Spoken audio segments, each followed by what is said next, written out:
Okay, so hope you are able to see my screen. Are you seeing my screen? Hare Krishna. Yes, Prabhuji. Okay. Would anybody like to read this shloka? Sarvasya chaham hridhi sanivishtam. Hare Krishna, Prabhuji, can I recite Yes, it? please. Yes. Hare Krishna, text 15.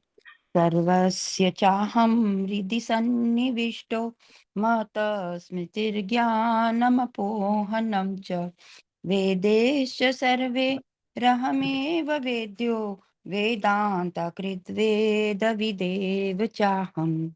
Translation by His Grace A.C. Bhaktivedanta Swami Prabhupada, Prabhupada ki jai. I am seated in everyone's heart, and from me come remembrance, knowledge, and forgetfulness. By all the Vedas, I am to be known. Indeed, I am the compeller of the Vedanta, and I am the knower of the Vedas. Hare Krishna. Thank you, Prabhuji.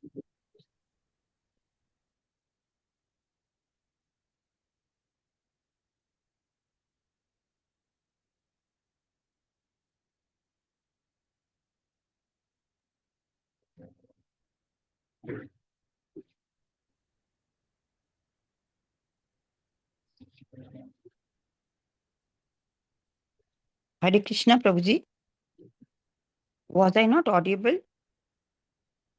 Hare Krishna. Hare You are Krishna. audible, Mataji. I'm Okay, sorry, thank you. I was on mute.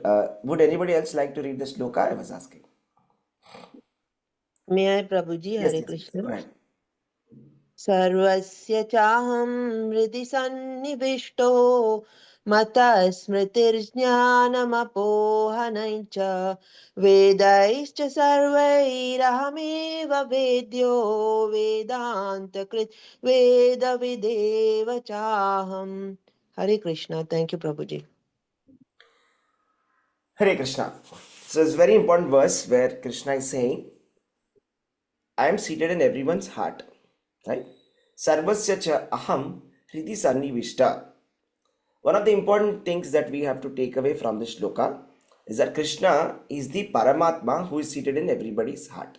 Sarvasya chaham hridi sannivishta. And then matta smritir jnanam apohanam cha. So that is from Krishna we get the forgetfulness and the knowledge also. So Prabhupada says, if we have to remember Krishna, if we want to remember Krishna, Krishna gives us intelligence to come to Him. And if we want to forget Him, that means if we want to be in Maya, if I want to forget Krishna, then Krishna will give me forgetfulness to forget Krishna. So this is both of them are Krishna's energy. But to be able to remember Krishna is His mercy. To be able to forget Krishna is not His mercy, but then we force Him to make us forget Krishna. So in what circumstances do we forget Krishna is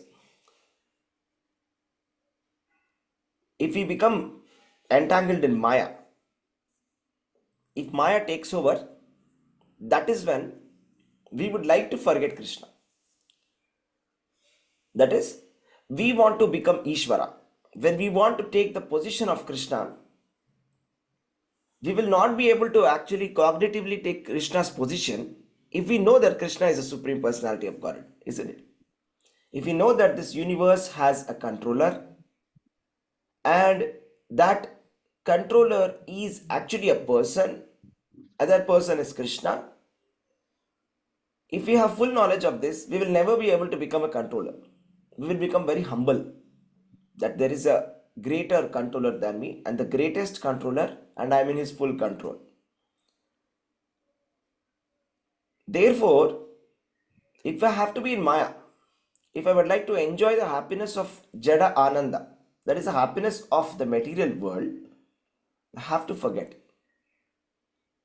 So Krishna lets the living entity to also forget if the living entity is not willing to surrender to Krishna.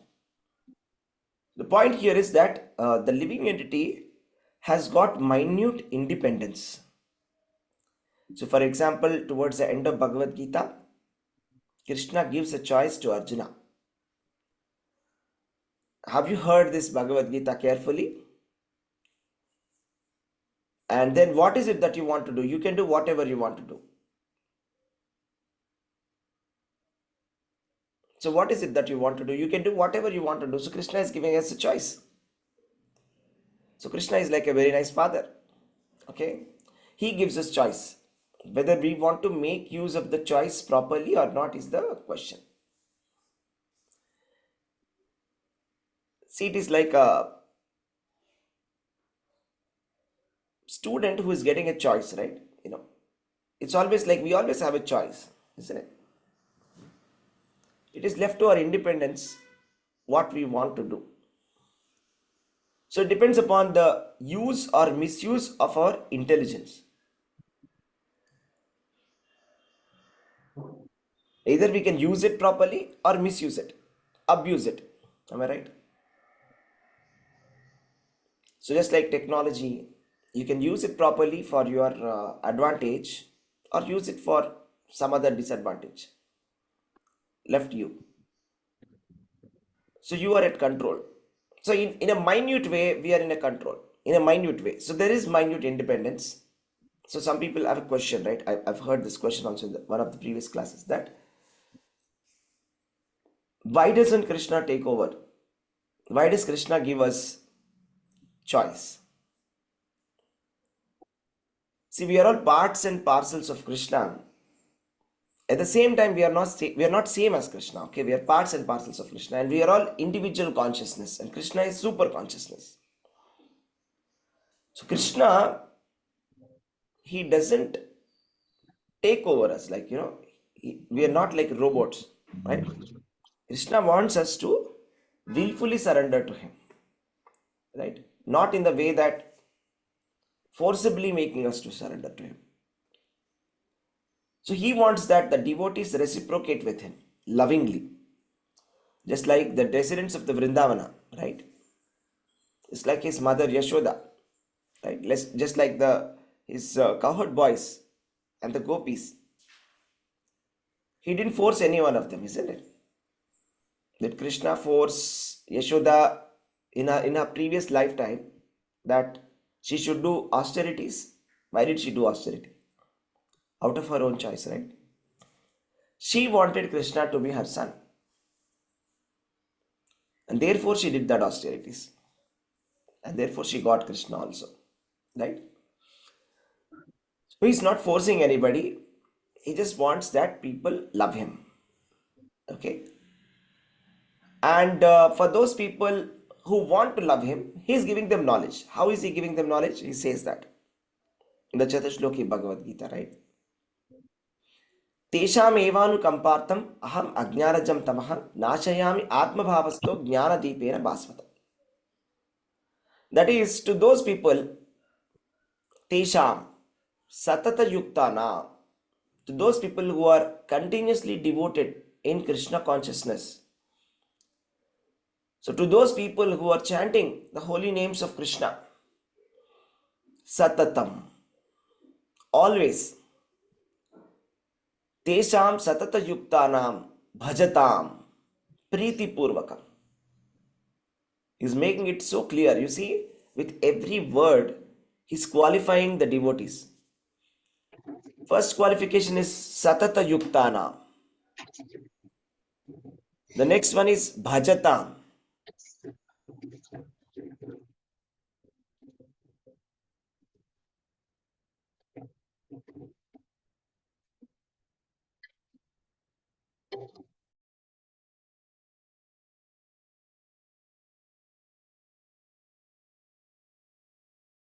Tesham satata yuktanam bhajatam priti purvakam. With love, if you do Krishna consciousness.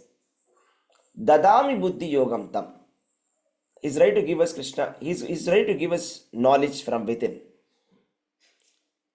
Dadami buddhi yogam tam jnana deepena bhasvata. Nashayami atma bhavasto jnana deepena bhasvata. Sorry. So he's saying that he will remove the ignorance from within by giving knowledge from within. So whatever ignorance is there that we have will be gone by the knowledge given by Krishna. So, but for that, we have to be pure devotees, doing devotional service, right? So let us see the purport. Another point is very important. Third one is Vedaischa sarvair aham eva vedyo. Vedanta krut veda videva chaham. The purpose of the Vedas is to know Krishna. So what has happened is, in India, unfortunately, the legacy of this knowledge is no longer being carried out. Okay, so our rituals have become mere shows of culture. That's it. Just like in Olympics, they do some kind of inauguration ceremony where they do some like entertainment show, correct? Or some kind of a, what do you say? Or in Republic Parade, they just show something. I mean, it's just for like, entertainment sometimes. Right? Sometimes they show regiments and all. But the point is, our culture has become more or less like that, that it is a cultural show. That's it. I mean, we want to show that, we are culturally, we are great and we're doing something like that. So it's especially it is seen, when people go to the West, right? So there is a identity crisis and they feel like becoming an Indian now. Okay. So in that desperation, they want to do something which is very Krishna conscious, or what do you say? Something which is very Hindu conscious or something like that. The reason why I'm saying this is the Vedas, we're not taking to it seriously, right? Everything is just a ceremony. The ceremonies that people do are also like some kind of formality, right? When people do Satyanarayana Vrata, how do they do it? They are in a rush. They are very busy receiving the guests. Is it not? They're busy in their attire, costume, and so many other things. They're doing it, Satyanarayana Vrata, but it is not the main thing. This is what I'm trying to say, okay? And we see that a lot of people go to some classes also called Vedas. They'll be learning Vedas. The question is, there are crores of Veda shlokas, okay? Don't recollect the exact number. I think it is 7 crore shlokas in the Vedas, okay? My question is, to those people who are learning the Vedas, so what is it that you're learning? And what is your conclusion? Why are you learning it? Is it just for a cultural show or is it serious? Okay. The reason why I'm asking is, Bhagavad-gītā, Krishna is saying such a strong statement. By all Vedas I am to be known.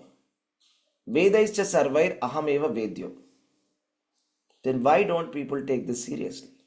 And Krishna has said, and nowhere in the entire Veda you see this line, Vedaischa sarvair aham eva vedyo. It's such a simple line. It's so clear. Krishna is saying, by all the Vedas, the purpose of all the Vedas is to know me. How can this be ambiguous?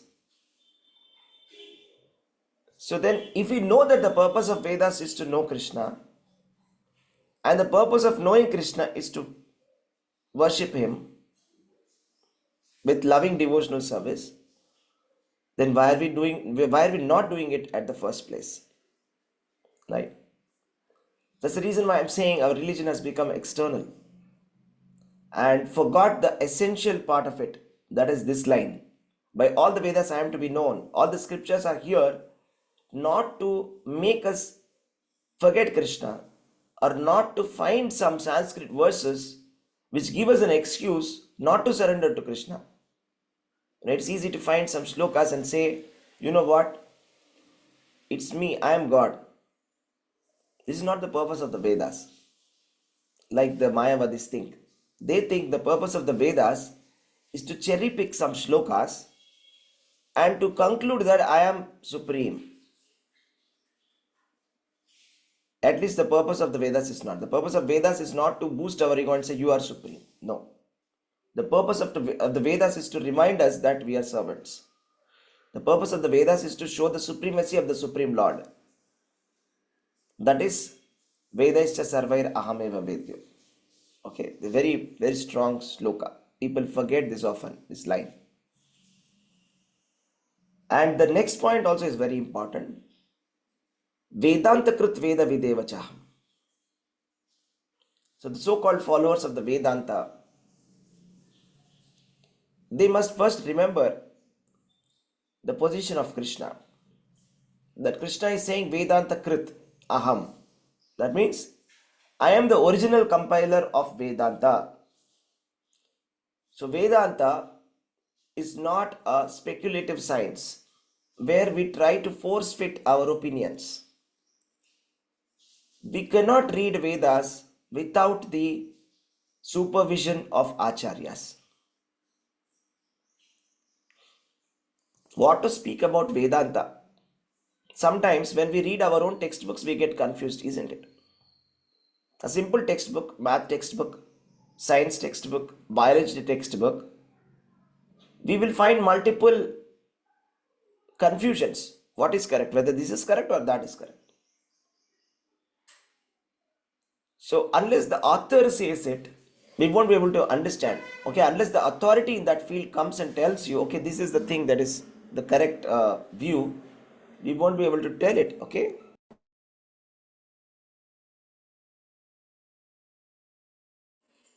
So therefore, Vedanta Sutras is very acclaimed textbook in the Indian spirituality. It is considered to be the topmost one. And all the scholars, they write a bhashya on it, a commentary on it. Now the point here is, Vedanta Sutras is compiled by whom? Can anybody say who is the author of Vedanta Sutras? Who is the author? Vyasadeva. Vyasadeva. Vyasadeva is the author of Vedanta Sutras, not anybody else.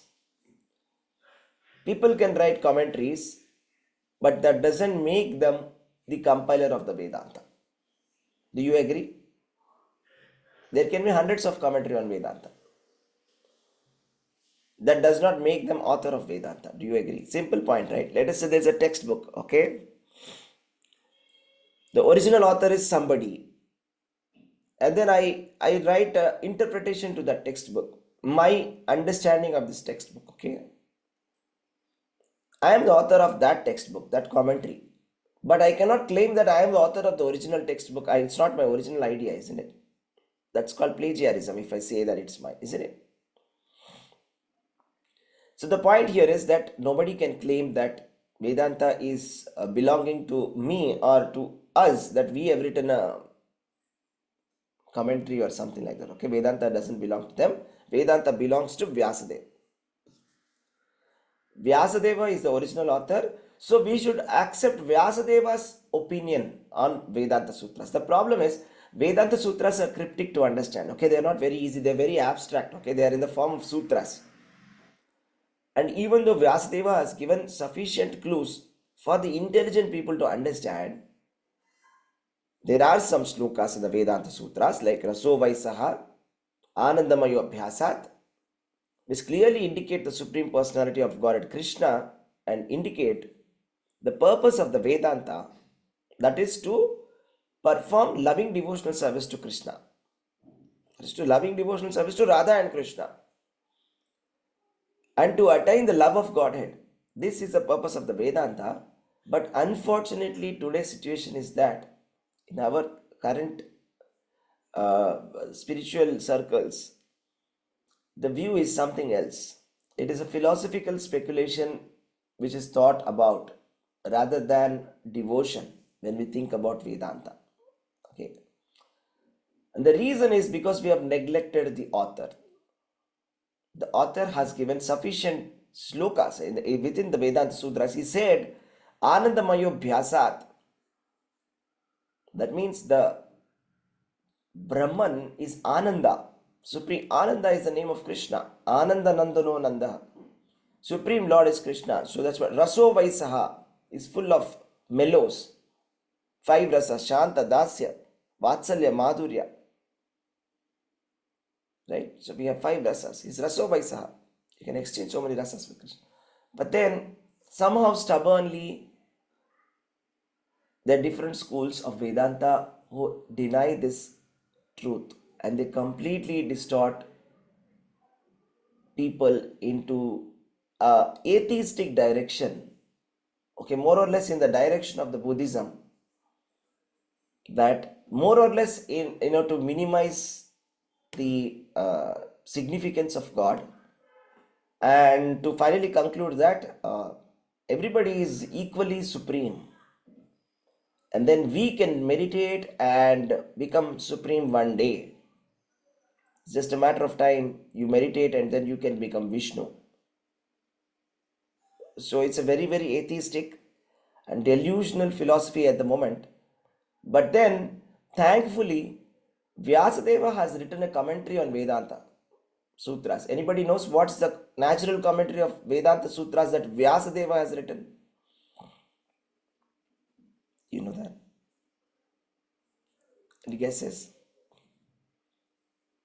Hare Krishna. Any guesses?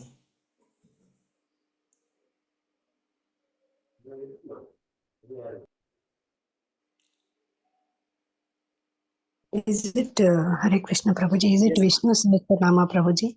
No, that's not a commentary. Thank you. Thank you, Mataji, but it's not the commentary. Any more guesses? One of the scriptures that we read regularly. Brahma Samhita.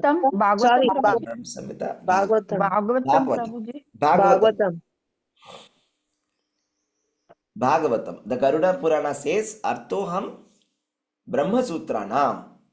That means this the essence of Brahma Sutras, the commentary of Brahma Sutras is written by Vyasadeva in Srimad Bhagavatam. So the thing is, it's like an author is writing a textbook which is very difficult to follow. So what does the author do? The author will write a book himself and publish a guide to that book. That here is a guide to that book. Use this guide to understand that book. So that is Srimad Bhagavatam. It is said multiple times in Srimad Bhagavatam that before reading Vedanta Sutras, one must read Bhagavatam and understand the Vedanta Sutras to the vision of Bhagavatam. Written by whom? Who wrote Bhagavatam? Vyasa. Vyasadeva. Who is the author of Vedanta Sutras? Vyasadeva. Vyasadeva. So who has the authority to say what is the actual meaning of Vedanta Sutras? Vyasadeva. Simple, no? The author has written it. The author has the authority to obviously say what is the perfect meaning of it. I cannot write a speculation and say, you know what, author is wrong. Can I do that? Is that allowed? I mean, that may be allowed in some science textbooks. I can say the author is wrong here. The author is doing a mistake here. But is that allowed in here? This is Vedic literature. The expectation is it doesn't have any mistakes. Right? There are no 4 defects in the writer. So when if there are no 4 defects, if somebody comes and writes a commentary and says, you see, the author has done a mistake, would you agree that commentary? Yes or no? No, Prabhuji. We should not agree that commentary, obviously. Right? That is actually very shocking that somebody can say that Vyasadeva has gone wrong. Right? So like that, the commentaries are there, but for your information, I'm telling you. The most popular commentaries are these, which are pointing out the mistakes of Vyasadeva and glorifying Brahma Sutras at the same time. This is the mentality. Okay. But why am I saying, why are we talking about it here is Vyasadeva and Krishna. What is the relationship? Are they connected or not? What's the connection? Prabhuji, Vyasadeva is an incarnation of Lord Krishna. Vyasadeva is incarnation of Lord Krishna. Correct. So that means Krishna has incarnated himself as Vyasadeva for the purpose of writing the literary incarnation of Krishna. That is Srimad Bhagavatam. And the Vedanta Sutras, Krishna says that I am the topmost knowledge, Vedanta Sutras. Right? It is said in the Brahma Vaivarta Purana that if Vyasadeva is Krishna, then who is Radharani? Any guesses? If Vyasadeva is Krishna, Radharani is The scriptures, Prabhuji, the Bhagavatam, Vedanta. Vedanta. Radharani is Vedanta. Okay? So that is the meaning of Radha and Krishna. Okay? Vyasadeva is written the Vedas. And he has written the Vedanta, which is the topmost knowledge, right? And this is the representative of Radha and Krishna, not in a certain way. Okay? And Krishna is saying, I am the knower of the Vedas, Vedavid. There's only one person who understands the Vedas who can claim that I am Vedavid, because the Vedas are unlimited. Veda means to know. So just by joining some Zoom classes, we cannot learn Vedas. Okay, we should give up that mentality. And according to me, we should actually give up that, even that exercise also. Because the Acharyas are saying that. The Acharyas are very clearly saying, Chaitanya Mahaprabhu is saying, that in the Kali Yuga, people are not intelligent enough to understand the Upanishads. When he was asked by the sannyasis, Mayavadi sannyasis, why don't you read the Upanishads? Do you know what he said? The Mayavadi sannyasis, they saw him and they arranged one meeting and they wanted to talk to him. They were wondering why he is always chanting and dancing like a madman. So they brought him and they asked him, I see that you are a sannyasi in our line, but why don't you just read the Upanishads like a sannyasi does? He said, my Gurudev, my Guru Maharaj, my spiritual master said that I'm not so intelligent to read all of this, okay? He said, you just simply chant, forget all this. It's not for you. It's not for your intelligence level. That's the reason why I don't want to read it. And I just want to chant all the time, that's it. Because my Guru Maharaj said, just chant and dance like a madman. That's it. I'm doing it. Okay? Now, for your information, Chaitanya Mahaprabhu was called Nimai Pandit. And there was nobody in the entire country who could defeat him. The Digvijaya Pandit, Keshav Kashmiri was defeated by Chaitanya Mahaprabhu very easily. He was a great Sanskrit scholar. And he could take stands and opposite stands in very, very easily and defeat any arguments. But then he gave up all that argumentative mentality and he simply took Krishna consciousness. So what is it that he is trying to show us? When he says that I am not intelligent enough to understand the Vedanta, my Guru said, let me chant. What is the message for us? Is it to say that, Chaitanya Mahaprabhu is not very intelligent? Is that the message? What is trying to say? What is Chaitanya Mahaprabhu saying? Devotional service is more important than trying to read all this Vedanta Sutras, which is full of Artha Kama, Dharma, Artha Kama, Moksha. Vedanta Sutras doesn't have Dharma, Artha, Kama, Moksha. Vedas has it. Okay. Okay, Vedas. Yeah. But when he says that I am not very intelligent, what does he mean? People like us are not Yeah. intelligent. Exactly. He's trying to say us, okay? He's saying in a very nice way, he's telling us, you are not intelligent. But we don't like to hear this, right? Nobody likes to be insulted. If I tell you are not very intelligent, would you like to hear that? It's not nice. But that's a fact, because people of the previous yugas, they are Shrutidara. Shrutidara means they don't have to remember, or they don't need anything. They don't need a calculator. They don't need, to store the mobile phone numbers in a mobile or something like that. Okay, they remember anything. Whatever textbook that they read, they'll remember. Not even read. If they hear any concept once, they will remember it forever. Doesn't matter how voluminous the text is.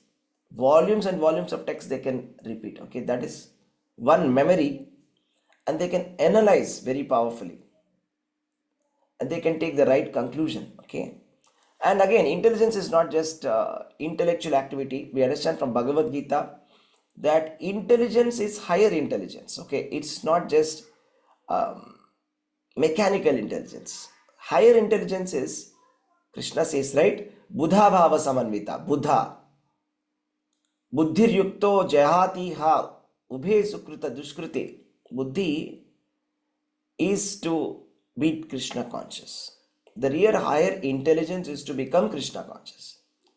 Higher intelligence is not about academically trying to do arguments. Like a lot of scholars, they like doing arguments. That's a part of our culture, Indian culture, right? Scholarly arguments and debates. That's not buddhi. The real buddhi is to surrender to Krishna, right? So Krishna he has used the word buddhi multiple times. He said that my devotee is intelligent. That's it. Anybody who comes to the conclusion that I am the Supreme Lord, he is intelligent. Anybody who doesn't, he's a fool. That's it. He said it multiple times, this point, okay?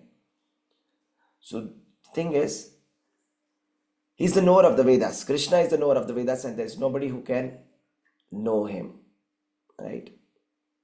You can see here, Prabhupada wrote in the commentary, the commentation of the Vyasadeva, the commentation of the Vedanta Sutra by Vyasadeva is the Srimad Bhagavatam, which gives the real understanding of the Vedanta Sutras, right?